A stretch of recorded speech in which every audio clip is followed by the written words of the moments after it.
Morning glory and evening grace, America. I'm Hugh Hewitt. If you were watching yesterday, Senator James Lankford of Oklahoma joined me for part one of an interview that we were doing about his brand new book, Turnaround, which is available at Amazon.com now and in good bookstores.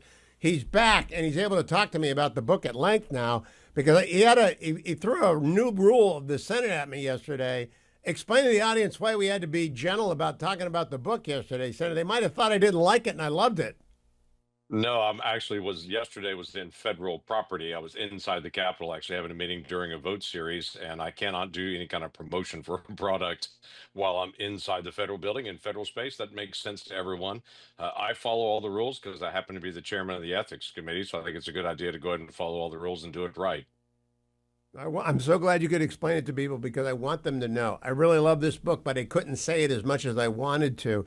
Kind of a sly book. It's sly because the bottom line is don't be a jerk, try and be a community builder, and try and be good at what you do, but keeping in mind the gospel. Let me begin, though, with the pecan in the blower, because I love that story and I'm going to use it forever. I have one similar in my life. Tell people about the pecan in the blower. Well, my daughter's car, which was an older Nissan Versa that she had, it was her first car that had lots of just random problems as first cars do, but she loved it, named it Chandler. But one of the problems that it had is that it had a little clicking sound when you turned on the air conditioner, which wasn't bad. You just couldn't turn it on high. It was terrible then. But then it became a problem that even on low speeds, it just clicked terribly. And so I did what every shade tree dad mechanic would do. I looked up online to try to figure out how to get into the blower motor in her car. I'm laying backwards in the passenger seat, upside down, head in the floorboard, sticking my arm in between the dashboard area. I reach in, could feel the blower, pull it out, and when I pull the blower motor out, it has an entire pecan inside the blower motor, and I just started laughing. I thought that's got to be the greatest squirrel hiding job ever. I have no idea how an entire pecan got in there. But the storyline that goes with it is sometimes there are little things that just annoy us for a long time that's solvable, but we just choose not to do it. We just put up with it. And in culture and in politics and in our neighborhood and sometimes in our family, there's a little problem, a little something that if we took some time to be able to solve it, we could solve it. We just sit back and just ignore it, and it just doesn't get any better. So a lot of this book is my challenge to say, if you're voting, great. That's a good thing to vote, but voting doesn't solve all the issues in the nation. It solves some, but Washington doesn't change the country. The country changes Washington, and the country is changed by individuals that choose to be able to live their faith, live their values, engage with their community. They don't just sit back and say, stinks to be them. I'm going to be me. They're going to be them, and watch the neighborhood burn down around you. You actually find practical ways to be able to engage. And so I tell a lot of stories from American history, from my own life, from other areas, to be able to walk through and say, here are practical ways. If we're going to have a real turnaround in the nation, it's bigger than just a vote. It's actually determining what am I going to do and how can I actually engage. What I took away from the pecan in the blower is that the problem had been a problem for 4 years, and it took you 2 hours to fix it, and then her car was usable. By the way, was this Hannah? Is it Oh, Hannah's no, this car? is Jordan. This is our youngest, Okay. Jordan. Yep. Okay. Well, Hannah is my favorite because she sat next to the Constitution over at the archives when you were a freshman just coming in, and she kept looking over it and saying, "It's right there. It's right there." Does she Yep. still have that love of the She document and still of the has system? still has that awe of the Constitution, Declaration of Independence. As we sat in after literally brand new member of Congress, we're having our orientation time, and we have a dinner sitting in the rotunda in the National Archives, right in the middle of the primary documents for us. And my 10-year-old at that time, Hannah, just kept pointing to the Constitution over and over and over again, saying, "Dad, it's right there." She had such reverential awe to be able to look up and go, that's where the whole country started, was that document right there. And I just kept saying to her, yep, that's it. And we've got a responsibility to protect it. Now, Turnaround is the second book I have read in a month after not reading one for a long time that mentioned the sirens from Odysseus, otherwise known as Ulysses, Wow. for the Steelers fans. Oh, by the way, you're a Steelers fan. I'm I really am. shocked to find out you were a Steelers fan. We might have embargoed you from this show years ago. I'm a Cleveland Browns fan, so we don't know. How does an Yeah. Oklahoma kid become a Steelers fan? Well, I actually grew up in a small town south of Oklahoma called Dallas. And at the time I grew up, I was just rebellious enough that everybody was obviously a Dallas Cowboy Roger Staubach fan, and everybody in the front yard was trying to throw like Roger Staubach. And I just determined I wanted to be able to throw like Terry Bradshaw. So everybody else was adoring over the Cowboys. I was tracking Franco Harris and Lynn Swan and Terry Bradshaw and the Steel Curtain.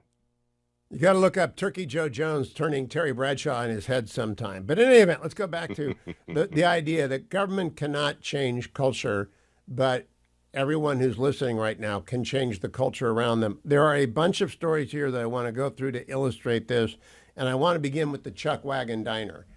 Because I think I want to be a member of the round table at the Chuck Wagon Diner. Would you explain that to people?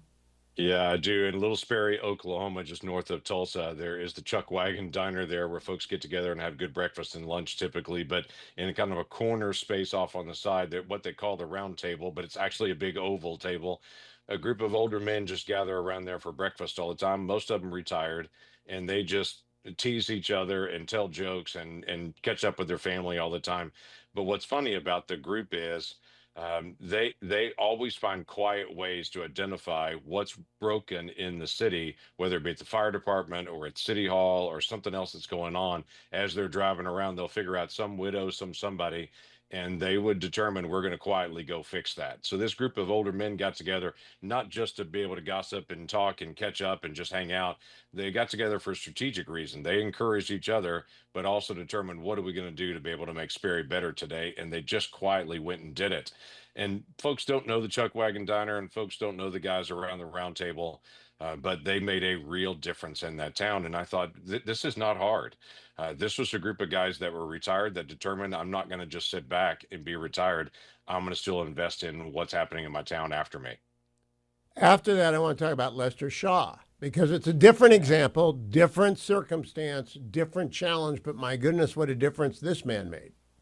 Yeah, Dr. Lester Shaw is a teacher at Booker T. Washington High School in Tulsa, North Tulsa. And years ago, he went to a conference, and in the conference, they were teaching on pockets of poverty and talking about what do you do to be able to help people in pockets of poverty. And he actually asked the question, aren't there pockets of hope out there somewhere? And the lecturer just kind of shrugged on it, and he just couldn't shake that thought. And so this teacher educator, he's got a busy life already, determined, I'm going to get two or three students together after school, and I'm just going to mentor them and try to be able to help them. I'm going to find a little pocket of hope that I'm going to create. Well, that now is called Pockets Full of Hope. Now for a couple of decades, he and his wife Brenda have done that. They've literally mentored kids in an area where the graduation rate's not very high, but in their program and their mentorship, they've had 100% graduation rate out of high school, just mentoring kids, just engaging. They brought back who they call the pocket players. These are former students that are there that are now in jobs and occupations literally all over the country now because they gave them a vision that they could serve and do anything. A lot of those folks come back and volunteer time as those pocket players and help just mentor a next generation. Dr. Shaw, not a perfect man. He would never say that he was, but he's just a guy that determines something needs to be done, and that's me. Quite frankly, I give the illustration of Nehemiah chapter 1 from the Bible. It's a 2,500-year-old story about Nehemiah and his brother Hanani. Hanani notices Jerusalem's all falling apart and is collapsing and walks away and kind of says, stinks to be them. Nehemiah drops to his knees and says, okay, God, this is really a problem. What can I do about it? And I really define a lot of people in our culture, even people that are politically engaged, as either Hananiahs or Nehemiahs, those that just complain about the problem, yell at the TV, or those that actually say to God, God, okay, what's my part? How do I actually help make this better? It's been since 1992 when I heard a sermon series preached on Nehemiah, and I had forgotten until I read Turnaround that he told everyone, start with the wall behind your house. And so don't design the whole wall for everyone. Just build the wall behind your house. There's a lot of that in this book, and I was wondering, I know this is a book intended for a political audience, but it's also, I think, very adaptable to people who are in small groups and Bible studies who don't read scripture all the time, often read different books. Was that part of your intended audience, Senator Lankford? Hugh, it absolutely was. I really think this book, well, I don't think I know because I wrote it. I designed it to be a book that you actually have conversation about, that you would read the chapter, maybe a friend of yours or a small group would get together. They're all reading it, read a chapter, and then get a chance to be able to discuss it because it's designed to say, okay, what are each of us doing? What do we do with this? Is this actually true in our lives and in our group? And then what can we individually do? And what can we do as a group to be able to take on some of the challenges. I try to take leadership off the top of the shelf. I don't think leadership was ever designed to be on the top of the shelf and no one could get there. It's not a title, it's not a certain family name. Leadership is ultimately, I saw a problem, I asked somebody to help me go solve it together. I'm a leader. It's just that simple. I will be right You don't have back to have a with certain Senator title. Lankford during the break. The book is Turnaround. You can go order it and make sure your small group puts it on their list. I'll continue talking to the senator in the break, and he'll be here with me on the other side to talk immigration. Don't go anywhere. You know, Senator Lankford, Clarence Hill Jr. hates ethnical social distancing. After you mentioned him in your book, I went and looked him up, and that's what he wars against. And your Sunday supper approach that you and Senator Scott, my wife and I have embraced that, by the way. I think it's a great movement. Do you think that's spreading? Is that actually working out there beyond the headlines? I think it's spreading. I think it's one of those easy ideas that people can say, well, I could do that. I could try it. And it really started with just watching some of the racial violence at different moments and me saying to my staff, We're not going to be able to solve everything on race relations in America, but we can do something." And so I just started asking people, have you ever had a family of another race in your home for dinner? And most of the time, no matter which race I was talking to, most of the time people would answer with, "I have friends of another race." And I would just smile at them and say, "That's not what I asked. Has your family ever invited a family of another race to your home for dinner so that your kids see kids of another race around the dinner table, having normal conversation, interacting, so that generationally we can make the shift?" There's a difference between friendly and friends, but there also, it seems to be a barrier in the threshold of a lot of our homes that we never get past a person of another race, especially of a family of another race in our home, just having normal conversation relationships. So our nation's come a very long way on the issue of race relations, and I talk about that in the book. But I still think we have work to be able to do. And I think it's helpful for parents and grandparents to be able to show next generation we have friends in relationships. We may have differences of opinion. This may be a next door neighbor or something else. We may disagree on things, but that's my neighbor. That's my friend. And we can still have those deeper relationships on that. What I appreciated about that part of the book is that you gently told people we're not talking about two churches having a gathering together at one of the churches and they happen to be racially mixed. That's being friendly. It's not being a friend. I think that's a Right. crucial distinction. So how does that spread? How does where did this spread? Has that picked up momentum? It has picked up momentum. I've talked about Clarence Hill, my friend in Oklahoma City, that is a pastor, that he is doing this with his congregation, with groups, and is actually helping lead this in multiple areas. I've done this for years as well. Multiple other folks have. We continue to be able to lay that idea out. And what's really funny to me, Hugh, is the number of people say, well, that's overly simplistic. And I'll just smile at them typically and say, well, try it. Have you ever done it? Once you try that, and what happens is for many people, for a moment, they have to click and decide, who am I going to invite? If you have a moment when you realize I don't know somebody, a family of another race I can invite over, that's the first signal you are friendly with folks, but haven't developed friendships across races. Because if you don't even know somebody, it wouldn't be awkward to even invite over for dinner. That may be the first step developing that relationship. So to me, it's just a gentle nudge. Again, we're not solving everything on this, but I want to be able to make progress that each part of every generation gets better on this so this doesn't become an issue for us long term, that we're actually solving. And I understand a lot of people love to be able to celebrate racial differences and those things. That is totally up to them. What I want to make sure there's not barriers that we create in different areas that are just there because of lack of relationship. Perfectly said. Stand by, Senator. We're coming back on the national network right after this. Welcome back, America. I'm Hugh Hewitt, talking with Senator James Lankford about his brand new book, Turnaround. It's about what the country can do and how one turns around the country.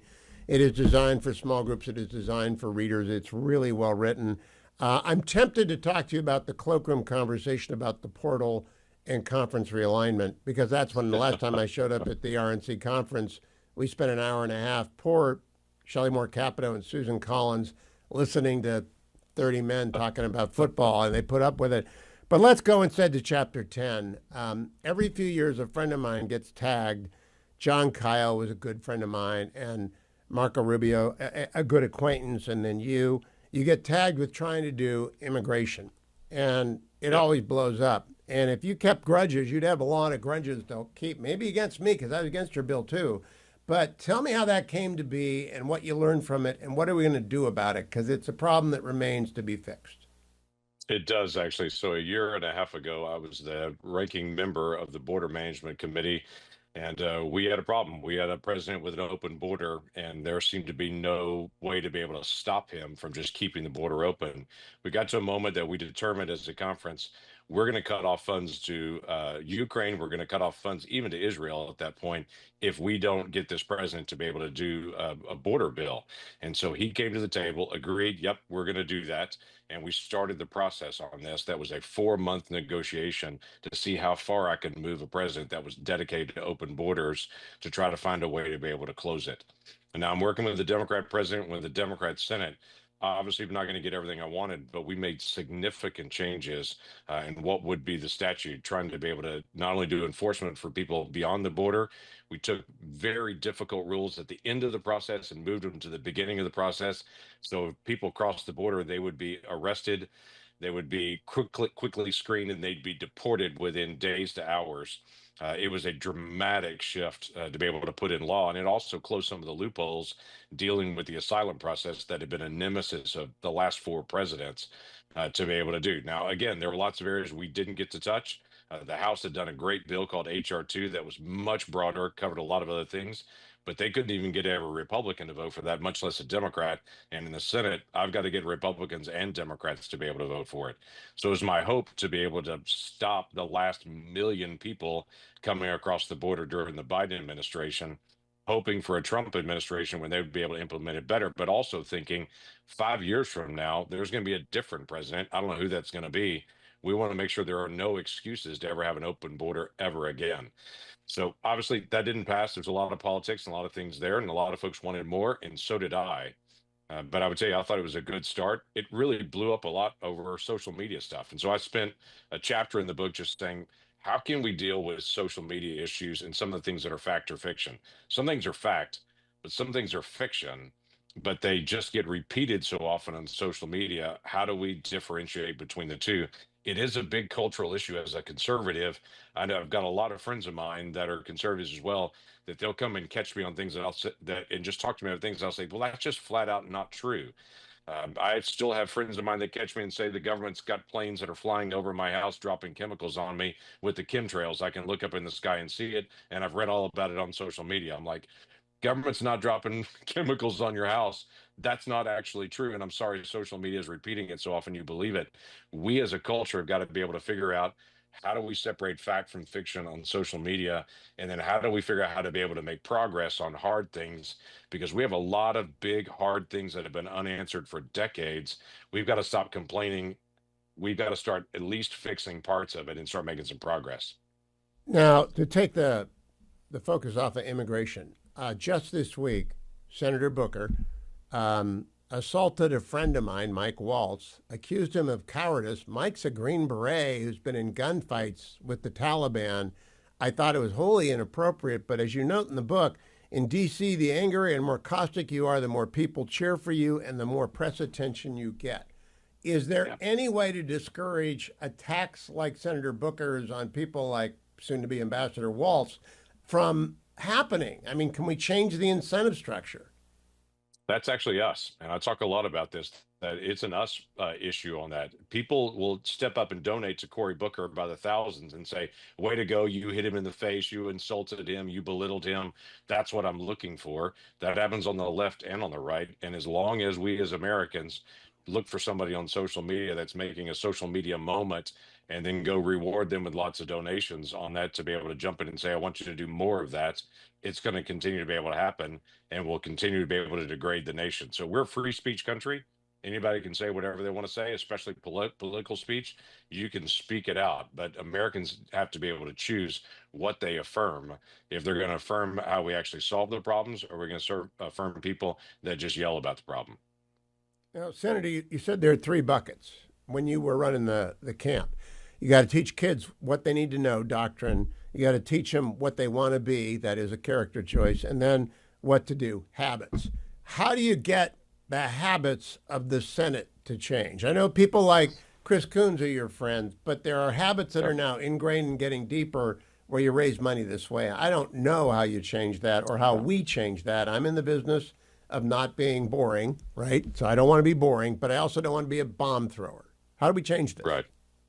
Yeah, I think there's going to have to be some rule changes in the Senate. Some folks that have been there for a long, long time that have said over and over, well, they can things can be different because they used to be different. I smile at them and say, well, that things are going to have a rule change on some of these things to be able to make sure that we actually structure ourselves to make sure that we're doing things wise and well, whether that be appropriations, the budget process, so many things.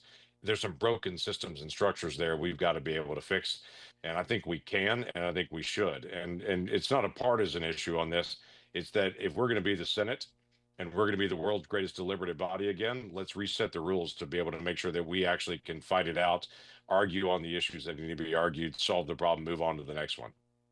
Last comment, Senator. You quote Lincoln. I know a little bit about Lincoln. I've never seen this before. Do I not destroy enemies when I make them my friends? Classic Lincoln. Beautiful. Does anyone believe that in the Senate? Do I not destroy enemies when I make them my friends? Yeah, there are folks that actually do try to engage to be able to solve the problem. That believe you don't have to belittle another person to be able to actually win the argument. I've just noticed for me personally, anyone who comes and yells and screams and cusses me out doesn't persuade me. I've never had a person cuss me out, and then at the end of it, I thought, you're so smart, I should be like you. That just doesn't happen. And especially with the 99 other stubborn people that I work with, they're as stubborn as I am. They don't get moved by somebody yelling and screaming at them. It just makes you dig in. So at the end of the day, we've got to get back to actually looking at each other, talking to each other, and saying, you and I disagree on things. You mentioned my friend Chris Coons. He is a real friend. He is somebody that we check on each other all the time. Our wives know each other. They're friends as well. He votes wrong all the time, but he is my friend. And he would say the same thing about me on that as well. But we can have serious, hard conversations about things. And I think that's the expectation of the Senate. It's not for me to go cave on my principles. I'm a conservative. I believe I'm right. And these principles help people in every community, every place, every race, every background in the country. That's why I believe in these principles. But I want to be able to move a set of ideas that actually persuade other people to take it on. And I'm not going to get that by being the angriest elf yelling at people. It's going to be a matter of I'm going to actually try to step in and actually move a set of ideas. Turnaround is a great place to start for anyone who's listening. If I had more time, I think I could persuade Senator Lankford that if Darius Garland had not hurt his foot, the Oklahoma Thunder would not, in fact, be the NBA champions because it was too easy to beat the Pacers, but that's for another day. Senator Jim Lankford, thank you for joining me. Turnaround, available at Amazon, Barnes & Noble, and bookstores everywhere. Thank you, Senator Lankford. I'll be right back, America.